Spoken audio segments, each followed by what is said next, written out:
دارالعلوم دیوبند میں کوئی دوسرا قرآن کریم نہیں پڑھایا جاتا، وہی حدیثیں، وہی صحاح ستہ، وہی دور حدیث کی تفسیر۔ اللہ اکبر، اللہ اکبر، اللہ اکبر۔ اور آپ کے سامنے عرض کرنی ہے کہ سارے عالم میں رسول اکرم علیہ السلام پر نازل ہونے والا وہی قرآن کریم پڑھایا جاتا ہے۔ دارالعلوم دیوبند میں کوئی دوسرا قرآن کریم نہیں پڑھایا جاتا،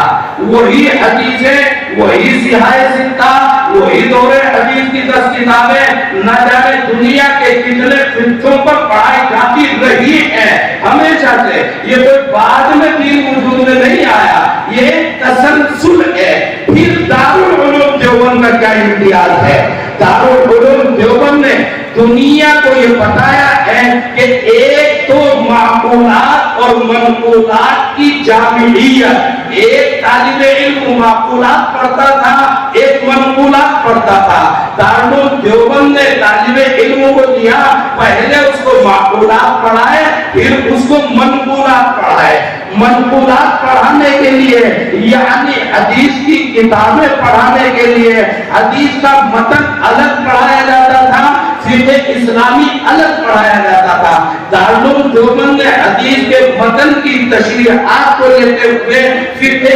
اسلامی کو اس کے ساتھ ساتھ پڑھانا شروع کیا، اور فقہ اسلامی اور علم حدیث دونوں ایک ساتھ چلتے ہیں۔ پھر خصوصی امتیاز میں آپ کے سامنے عرض کروں کہ یہ جو ہمارا دین ہے اس کی دو پرت ہے، اس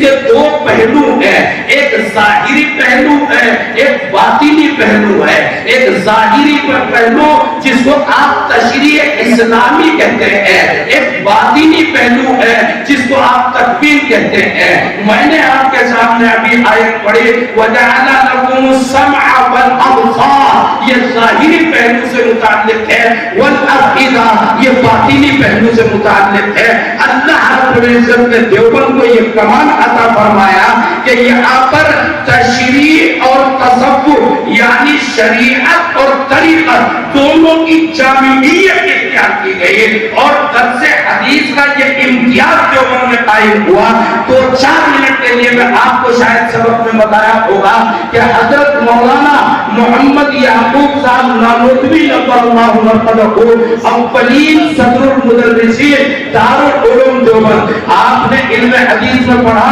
کہ صلاۃ کسوف سورج چاند کے گہن ہونے کی 2 رکعت نماز لمبی لمبی پڑھی جاتی ہے۔ آپ نے پڑھا کہ رسول اکرم صلی اللہ علیہ وسلم سے صحابہ نقل کرتے ہیں کہ اللہ کے حبیب صلی اللہ علیہ وسلم نے ایک رکعت میں 2 رکوع فرمائے، پھر دوسری رکعت میں 2 رکوع فرمائے، یعنی 2 رکعت میں کتنے رکوع ہوتے ہیں؟ 2۔ آج رسول اکرم صلی اللہ علیہ وسلم نے 2 رکوع فرمائے، ثم قام فاطانا ثم رکع فاطانا ثم قام فاطانا ثم سجد۔ رسول اکرم صلی اللہ علیہ وسلم نے 2 رکوع فرمائے۔ شوافی کے نزدیک آج بھی 2 رکوع ہے، احناف یہ کہتے ہیں ایک رکوع تو ایک ہی کیا جائے گا۔ اب آپ نے تشریحات پڑھی ہے، شرح کی کتابیں پڑھتے چلے جائیے، پڑھتے چلے جائیے، تو جی ایک سے ایک وہ درسگاہ کی لمبی گفتگو میں نے آپ کے سامنے عرض کی ہوگی، وہ کہتے چلے گئے۔ حضرت نانوتوی حضرت مولانا محمد یعقوب صاحب نانوتوی نبر اللہ مرقدہ کی تشریح میں نے پڑھی، حضرت نے ارشاد فرمایا کہ رسول اکرم علیہ السلام نے جو روایت صحابہ کی ہے کہ 2 رکوع ایک رکعت میں فرمائے، اس کی کسی تعبیر کی ضرورت نہیں ہے۔ اور امام ابو حنیفہ نے جو ارشاد فرمایا کہ ایک ہی رکوع کیا جائے گا، یہ اپنی جگہ پر قانون اٹل ہے۔ تو کیا فتویٰ ابو حنیفہ کے قول پر دیا جائے گا؟ عمل رسول اکرم صلی اللہ علیہ وسلم کے ہوتے ہوئے